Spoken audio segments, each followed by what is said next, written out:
out there nowadays that there's almost too much information. Can be. You really just got to get your plants under them. And one of the things, that's on my list of topics to discuss is selections that were originally made under HPSs. Talk about this a lot. Are really, they're probably going to grow better under HPSs as much as, a lot of these gelatos, these cakes and stuff like that, they grow best under the LEDs. Now, Am I saying because they were selected almost undoubtedly under LEDs? Am I saying there's not a guy out there who grows? We're Jug Dealers, we're the podcast you need in your feed, teaching the game like you never seen.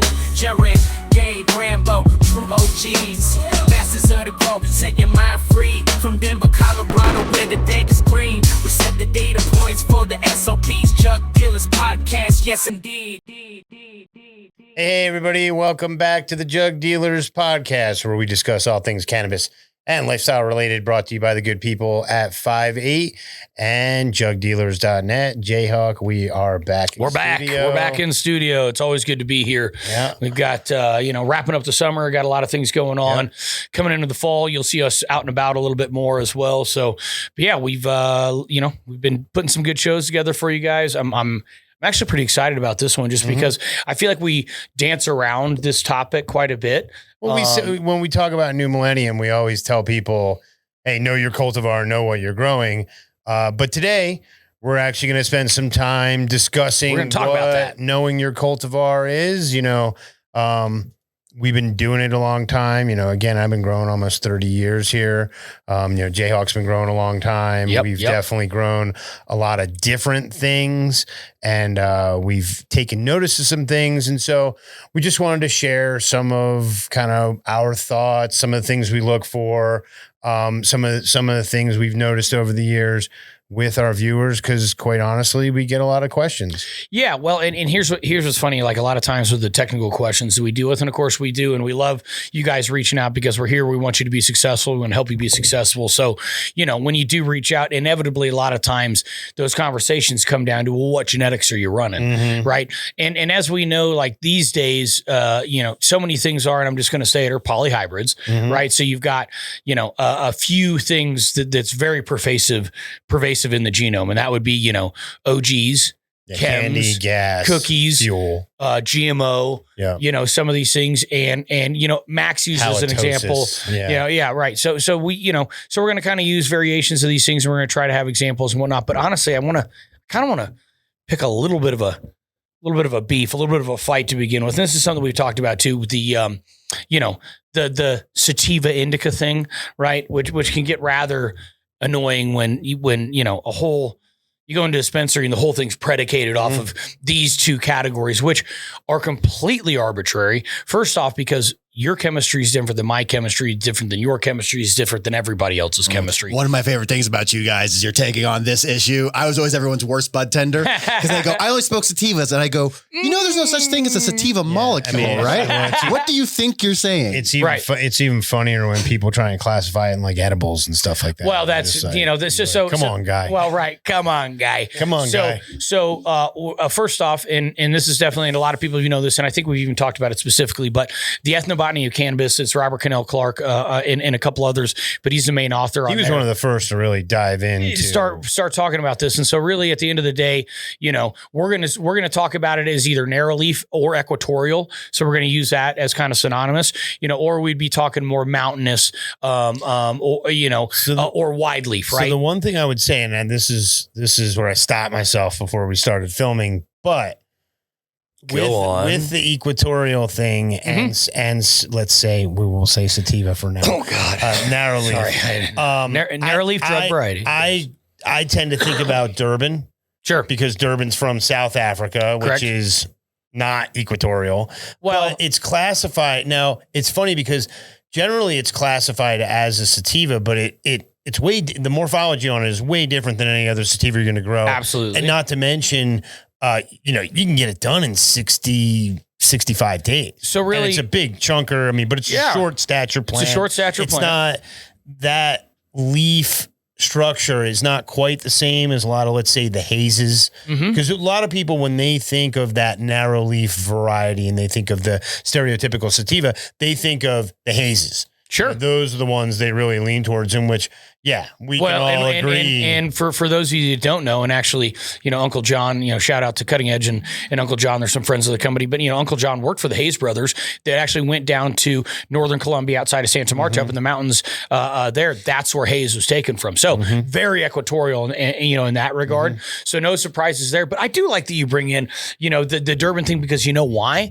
Because it fits right into what it really is, which is if you break it into two varieties, essentially you've got industrial and you've got drug. So those are two varieties. You could call that, hemp, or some people will call it, hemp and cannabis is some ways that kind of on an everyday that all delineate that. If I'm talking cannabis, that means there's something that's, it's THC rich. If it's something that I call hemp, well, that's a biomass or a textile thing, or, fiber thing, something along, those lines. So I'm with you though. I definitely promote the narrow leaf and broadleaf. Yeah. And I think a lot of that too, when you would say sativa or indica to most people, they're actually expecting a certain effect. That's where the problem that's really lies. Where the problem lies, is because you say sativa to someone and they're going to be like, oh, it's going to be racy. It's going to be, you're literally, and I've run the, Durban doesn't make me feel like Hayes. Right. Hayes is like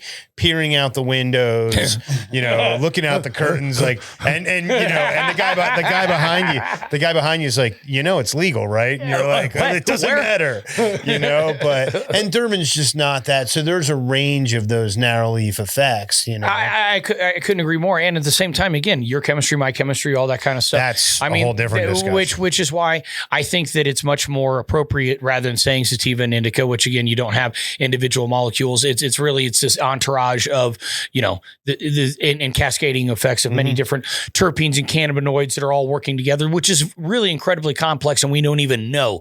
We don't even know exactly how, or can't even say. You're trying to like paint with a very, very wide brush, which is impossible with something like what we deal with. And that's why when it comes to the legalization aspect, that's where it's kind of good, is because we're able to, a lot of the reasons we don't know the answers to any of these questions, just because we can't legally do any research. Right. And this is 10, 15, 20 years of clinical trials type stuff that we're talking about. Without a doubt. And, obviously, typically speaking, unless we say we're talking about hemp, we're always going to be talking about a psychoactive variety, which would be, again, narrow leaf drug variety or a wide leaf drug variety. And check it all out. I mean, that book is you want to talk about in depth. Yeah, you want to really go down a rabbit hole. It's a great one. Shout out to Robert Cannell. Did you jump that on the screen, Grambo? You popped that up, didn't you? Yeah. It's serious, guys. It's serious. If you want to go deep and really start figuring some things out, because that's most people. I mean, even some of the better, breeders out there, a lot of people are just pollen chuckers, and we've gotten to the point now where, we've relied so much on something being reversed in there that right. It's just, we've changed the game so much. So to understand where a lot of these things, one of the things I always loved about doing giant seed cracks was looking for what the parents were. Sure. And even further back, if I knew more about the grandparents, if I'm looking for a certain trait, it was really fun to grow.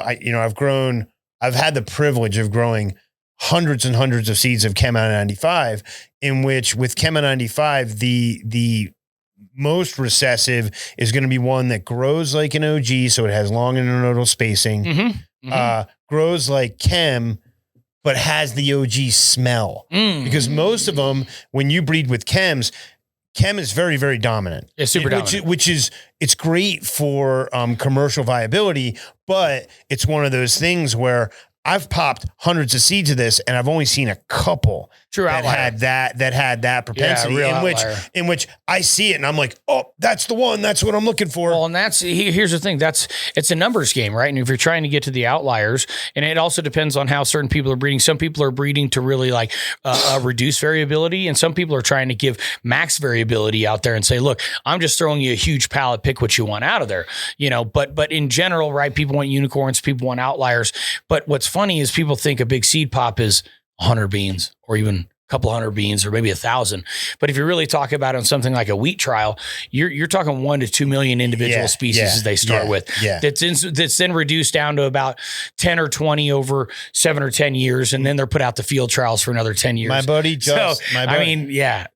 the real numbers. My buddy, Justin Jones, one of the owners of Dank here in town, he's a Gamet's partner. Gotcha. Yeah. They did trials up in Oregon. The valley that he lives in Oregon is one of the largest areas where they test stuff in the world. And I want to say they tested 1 million hemp seeds.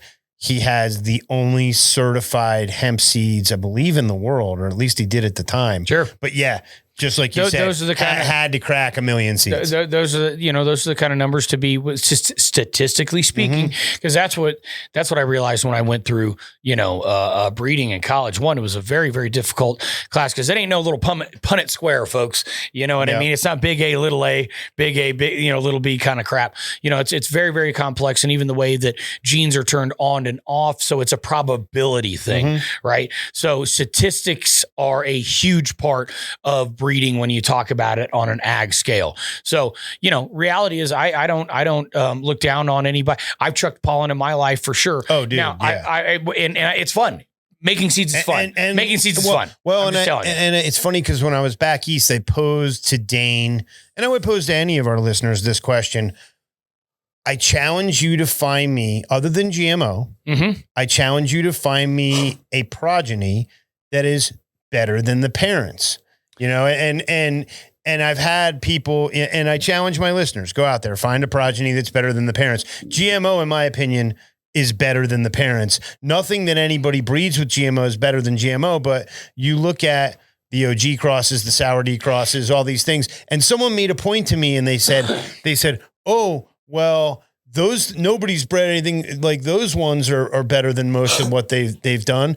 But the reality is they were all bag seeds. Like none of that stuff was intentional. Well, which is so you look at like the foundations, all the things that I originally said, aside from GMO, which was selected, that was bred by Mamico Seeds and selected by Skunk Master Flex in Michigan. And still just an absolute rock star. I couldn't agree with you more. So good that it became a bit of a building block and a foundation strain itself. Now, I mean, I can say things like we've had in this circle, the garlic cocktail, for example, that's been going phenomenal strain. Won the Florida Cup.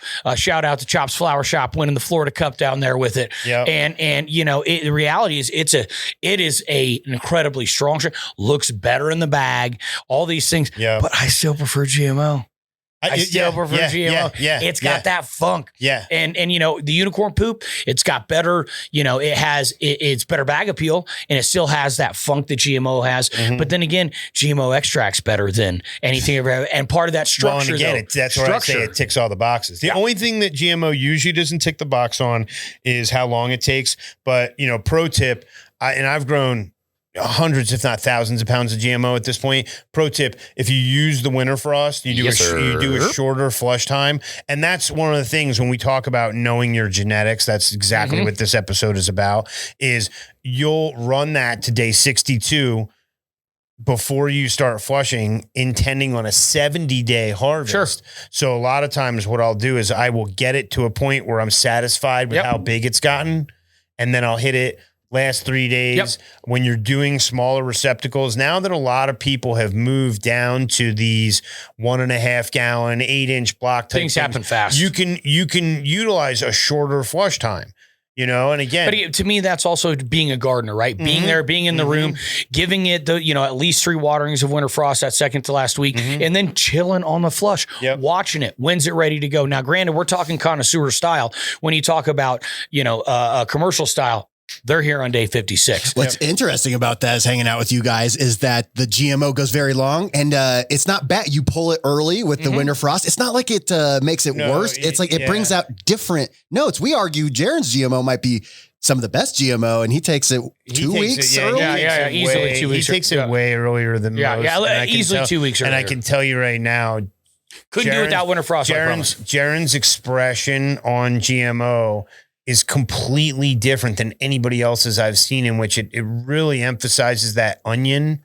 Yeah. That onion flavor in which that's one of the things I love the most. But it is really, really unique. And again, a lot of this is when we say knowing your cultivar, part of that is knowing where you live, knowing your environment. There's a lot of things. There's a lot that goes. And in fact, that's a beautiful segue. Really, well, you did say you'd lose a little bit of weight when you do that, but no quality is lost. That's interesting. And it would be a lie to say if it doesn't have two extra weeks to bulk, it's not going to have two. And by the way, I'm not saying it's light or small or anything like that. I just always tell people, hey, but guess what? You can get a whole nother run in within a year. Where's your weight at now? There you go. Where's your weight at? There you're talking. What's your intention? Are you growing for flower? Are you growing for hash? And we're going to actually, and I think you are growing for hash, are you growing for BHO, are you growing for rosin? Because the way all that matters. The way you're going to treat that product is completely different as far as your post processing and even the times you're going to take it. Because I know Nick Lahobe out at Phenotype Farmers, he takes those rooms, he gets them down to like 60 degrees on harvest. He gets the hallways down to 60 degrees. So how you deal with all that? Yeah, and if you can, that would be awesome. But again, I like to say all the time, there's ideal, which is things like that, and then there's real. And and not everybody gets to deal in the ideal world. We'll actually discuss that when we go through. Looks like we got a little visitor. We got the puppy coming in. So I will say, hey, dogs in studio. Yay, dogs. We got dogs. We got kids. It's chaos. So one thing I would say is age restricted for the dog for sure. And I wanted to use this as a segue into it because part of knowing your genetics is place of origin. Now you can talk about things like that. A lot of times it's not talked about it as much in the plant that we deal with, but you hear about it in like potatoes. Like let's say you have a problem in potatoes. Where do you go to fix it? In other words, where do you go try and find some unique genes to take care? Well, you go to its place of origin, which happens to be Peru. Peru over the centuries have literally cultivated many different thousands of different varieties of potatoes. The place of origin of apples is Kazakhstan, actually.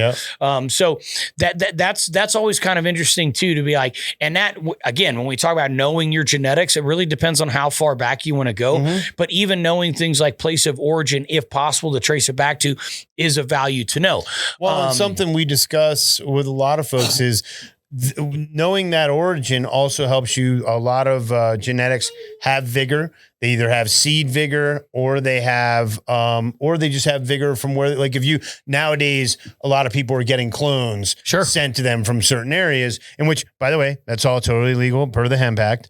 But, if you have seeds that were bred in Seattle and the parents are Seattle plants and stuff like that. Yeah. Obviously, place of origin is a value. And like, you'd even say, where was it bred? Like, okay, we just talked about Mamico seeds. Okay. So that was bred in Spain, actually, then selected in Michigan. And now it's been widely distributed around the world. Why I'm here to tell you that genotype plus environment, which happens to be latitude, altitude, humidity, all these different things, right? Even if you're running a controlled environment, there's still other things that play, right? Dude, I was just on Instagram and I saw someone's page and they had same cultivar, same building, everything, HPS LEDs. Yep. And different rooms. That's the only thing that was different. But the expression between the two, you wouldn't know it's the same flower. I was just at Ideal Cannabis, and they're doing a number of different trials and even trialing different LED companies next to each other. Exact same genetics on the exact same spots in the rooms. All that. I mean, really solid trials. And even LED company to LED company, you see different expressions. There's such. With HPSs for the longest time, even, if you ran a DLI or a Gavita or a Lumina, it's all the same bulb. It's all the same bulb. Right. Whereas nowadays, everybody's got their tuning. We discuss it so much about binning with the diodes and, the way a lot of these people get the oranges, the combination of whites and reds and how many you stack. So it's like, it's just wild, all the different and there's so much information out there nowadays that there's almost too much information. Can be. You really just got to get your plants under them. And one of the things, that's on my list of topics to discuss is selections that were originally made under HPSs. Talk about this a lot. Are really, they're probably going to grow better under HPSs as much as, a lot of these gelatos, these cakes and stuff like that.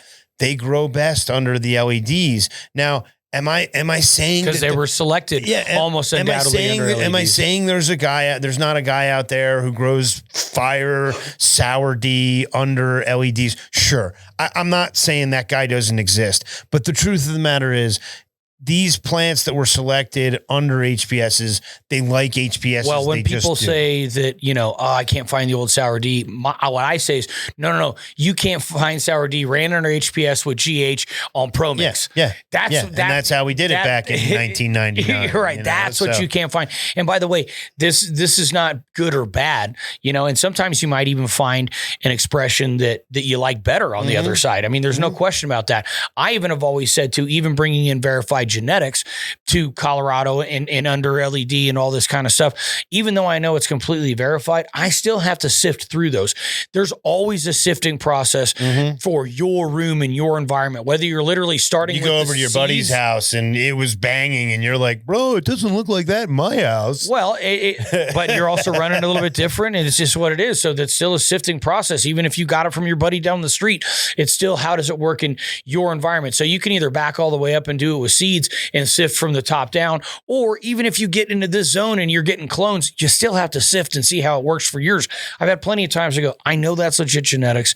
Everything else, it just doesn't quite work right for my environment. So let's go over some, without further ado, let's go over some of the things that we've noticed over the years that will affect that you're going to want to just take notes. The kid who used to work for me, Austin, unbelievably good about taking notes. I could go ask him, hey, do you remember Cushman's back in 2019? What was it? And he's got the notes. So take good notes is the first thing I would say to any of you. Well, and that goes for even deficiencies too. I tell you guys, don't try and fix things. Take good notes. Take notes through the process.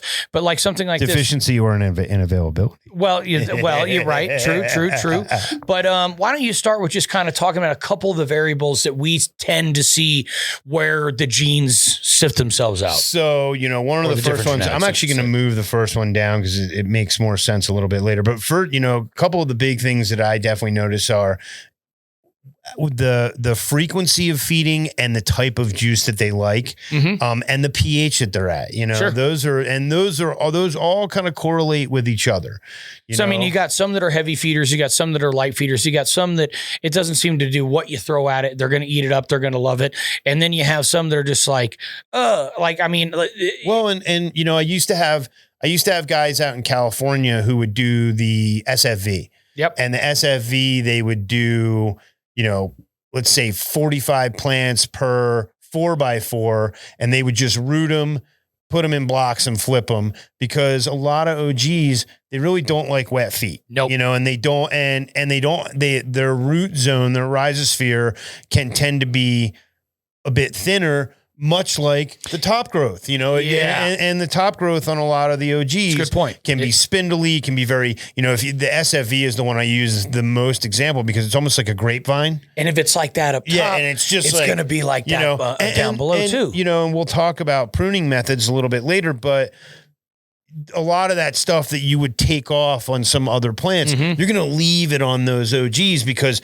that stuff still all fills out to be like golf ball size buds. Sure. So, I mean, a lot of those things, I definitely, for me in my system, one of the things that always kind of separated them out was the wet feed thing. Yep. Because I did regular feeding, but it's 2 floods a day. It's a bucket and bucket system, just an ebb and flow bucket system that, like, I don't have a lot of specificity that can be done there. I mean, it's old school, just flood and drain basically. So, and that's the OGs at times, or even the chems like that, Chem D, it's like I ran it a few times and it just didn't like, but again, think about it. What were most people doing in the 90s? They were hand watering into soil or peat moss. Or the ebbs. The ebbs were popular. Sure. So you have ones that like literally you can never overwater. And then you have ones that for the better part of their life and where they were most likely selected from was in more of a hand watering situation. So again, that's why I think it's always worth noting all these things, but also taking good notes. I think that's a great thing to say because these are all not hard and fast rules.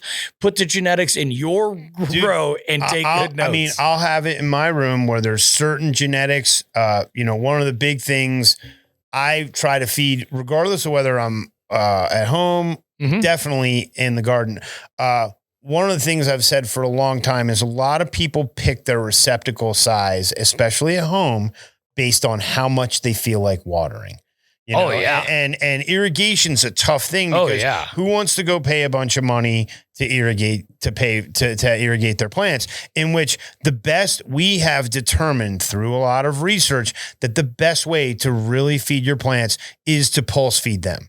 You know, so you're having, and what I like to tell folks is have the smallest receptacle that you can comfortably get away with missing a watering. You know? So that's really in which I would recommend. A lot of times I recommend 3 gallons, but you see a lot of people coming over to these, 8-inch blocks, 1.5 inch, in which I've definitely seen people grow the same size plants as me. Yep. The reality but you're just on a razor edge. That 3-gallon pot is giving you more of an insurance policy, but you're going to want to figure out how much do these things drink? How often do I need to feed them? And like I said, in my room, I'll have OGs in 2-gallon pots next to, a GMO that's in a 7-gallon pot, and they'll both be getting the fed every day, and so that's really what I try to do is make sure that I'm feeding my plants as often as possible, and that way without overwatering, without overwatering, which hence is the pulse watering, right? We're not talking about saturation watering, guys.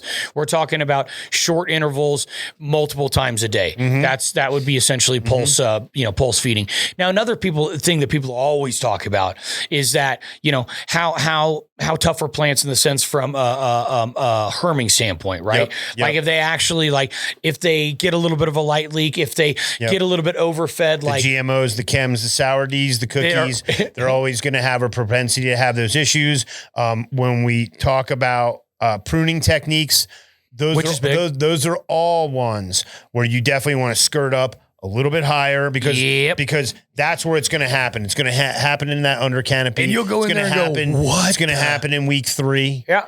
And it'll happen real fast. You'll look in there one day, 2 days later. Holy shit. Are those bananas?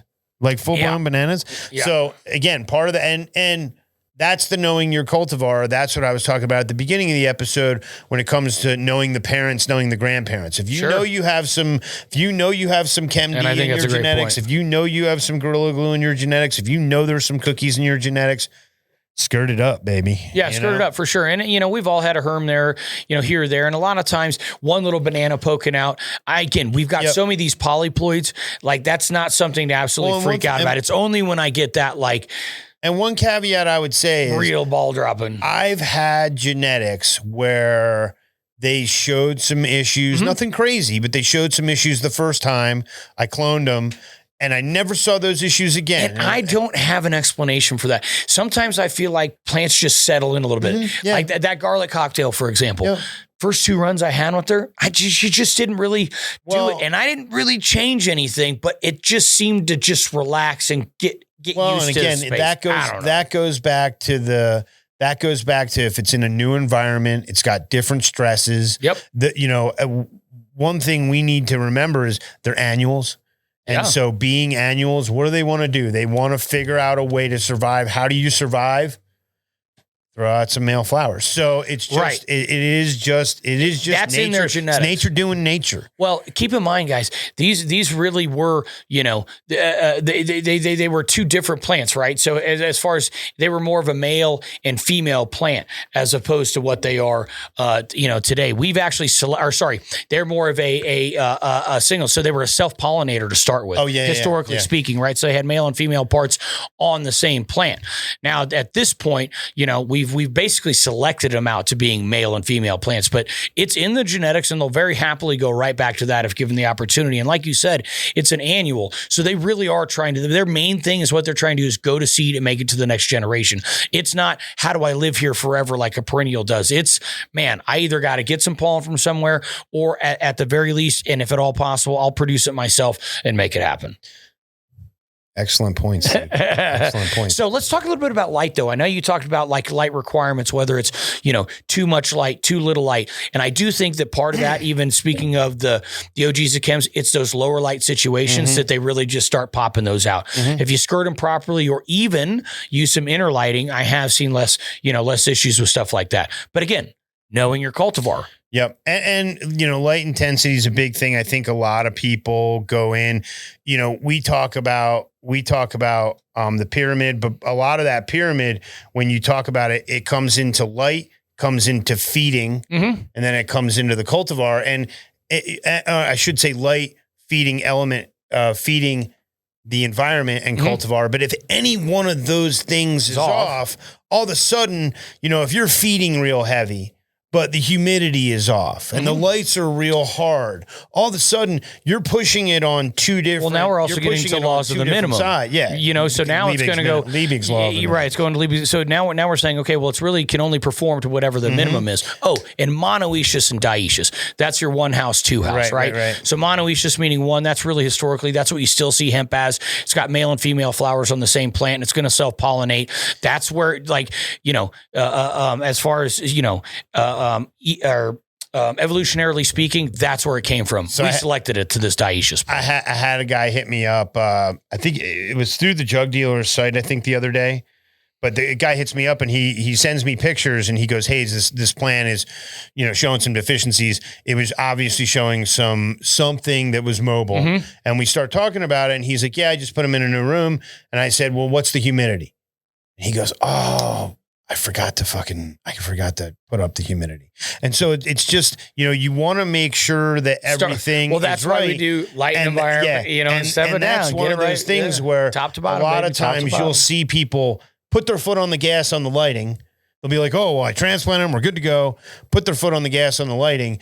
And then all of a sudden the plants will start looking like crap. And they'll be like, well, what happened? And you're like, well, was the environment right? Was this and that right? So that's one of those things where a lot of people, and the other thing as well is LEDs are more intense than HPSs. I've seen instances where people have problems going from the HPS and veg to the LEDs and flower. I've seen people vice versa. But at the same time, HPS is also hotter than LEDs. So two different stresses. It's changing things. One's going to be more of a light stress and the other's got more potential for heat stress. And we'll tell you, read your plants. If you walk in and they're clawed and they're like this, turn your lights down. Figure something out. That's the first thing I do is turn the lights down. Let's not put our foot on the gas. Right. And see how they do. And I guess one note I'd like to make right now that we've got down there is, whenever possible, try and group similar genetics together. Now, 100%. Again, you have to know your genetics to do so. Yep. So one example that I would use, it's a very classic example, Max a slow vegger. Cushman's is a slow vegger. Those couple together really, really well. But let's give people the pro tip because I think people don't do Mac right. And I'll be honest with you, I didn't do Mac right until you guys kind of forced my hand on this one. But going back to the light intensity. She will take every bit of light you can give her. In which the way it grows, you would think, oh, we got to back off on this thing. Well, it's all got the dinosaur leaves. So it almost looks like it's like, don't do that to me.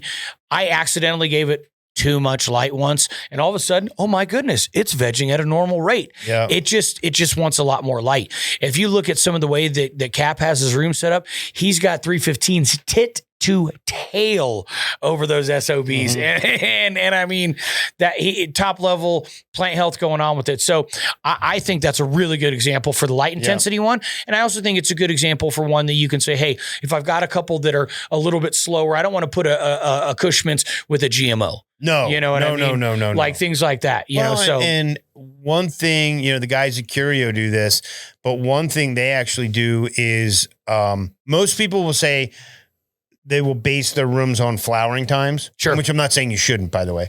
But at Curio, they do the whole life cycle of the plant as far as they go, oh, that's a 12-week strain, like overall. So you could have a GMO that maybe you do 2 weeks of veg and 10 weeks of flower. And then you have another genetic that maybe you're doing 3 weeks of veg and 9 weeks of flower. So in the overall scheme of things, you could potentially couple those together. By the way, that's not me telling anybody to grow those things together. It's just saying there's other options. I'm just saying that those are options. Typically, I would grow GMO, Sour D, the Texas Shoreline from Malik, a lot of these things that have some any hazes, I would grow all of those things together, and I would grow, I would group gelatos, cakes, anything like that together. Not only do you want to group them because of their size, but you also want to group them because of their feeding. And when they hit their stride, right? Yeah. When do they really start feeding heavy? Yep. Because not all of them are going to start at the same time. I mean, there's a different transition zone for different ones. And that's the same thing on the back end. Not only on the front end are some going to be more susceptible. On the back end, funny. Some of them goes faster. It's funny you say that because, like, you know, it makes me think about the headband because the headband really wouldn't hit its stride till like day 30. Sure. You know, and then you have some of these other things like a Ron Burgundy or something like that, that like day 17, you're just like, golly, are we at day 30? You start checking the calendar going, man, I know it was high, but when we say know your genetics, that's a lot of what we're talking about is knowing those flower cycles, knowing those flower times. A lot of times nowadays, if you shout out to First Class Genetics, but a lot of times nowadays when you're buying these things, you know, they'll tell you, oh, this is the flowering time. Right. This is this, you know. But the best way and really the only true way to know your genetics is to run them and to sift through them and to take good notes.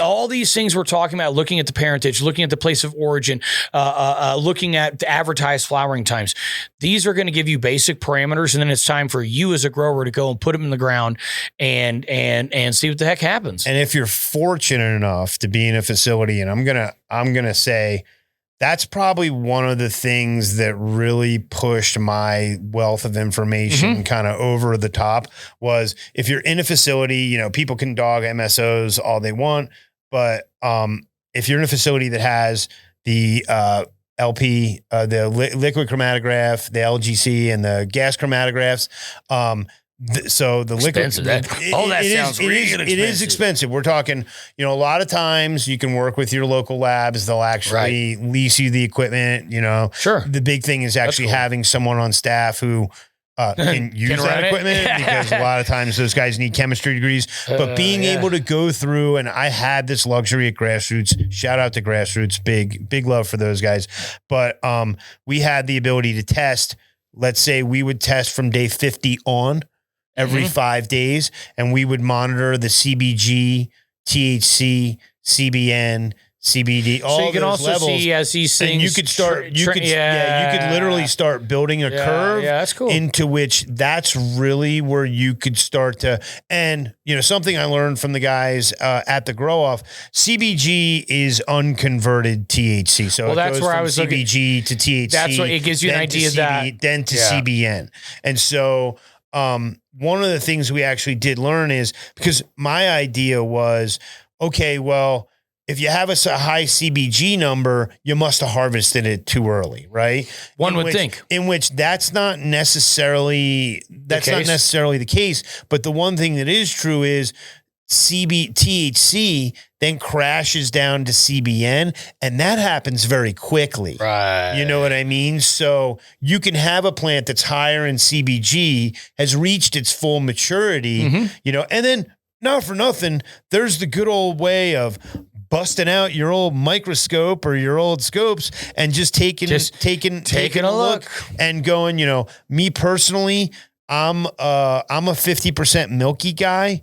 I used to be like, you know, 50% amber, but CBN is not as much a thing as it used to be. So I'm more with you in that, like I personally, if I see any amber on there whatsoever, it's good nowadays, if I like, see that, I'm like, and a lot of times for me, I'm harvesting for hash, you know, and that's, I was going to bring that. Pro tip, all these people, bring that on. You know, all these people, especially these rosin guys that are out there and they're selling you that. What the hell are you trying to say? They're selling you that super white, you know, rosin. That stuff generally was harvested early, you know, and that's fine. Look, you're smoking an extract that's 60, 70% THC. If that doesn't work, you got different issues, you know, and it's a lot about flavor, but just understand. And even with BHO, you know, that early harvest, it makes the best hash. Bill would say, there are definitely certain terpenes that volatilize towards the end. Definitely. You know, pro tip for any of you out there, turn your CO2 off the last 2 weeks, the last week, because those CO2 molecules, they actually shred the terps. So they'll actually destroy those terpenes, get your rooms a little bit colder, turn those lights down a little bit.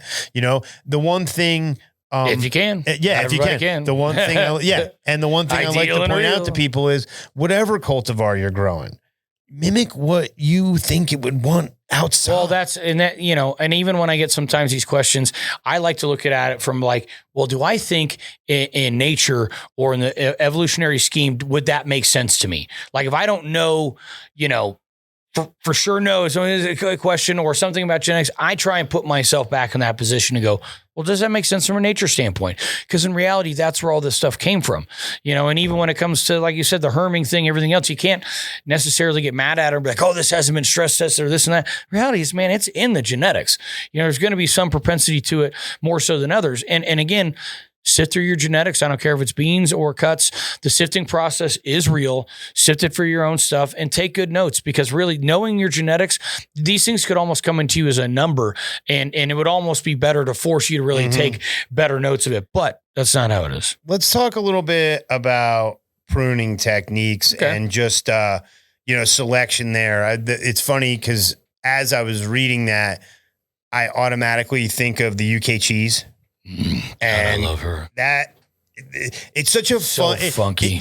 Of all the cannabis plants, I think of. I feel like it's like the most bonsai, where it's just it's very like it gets out there.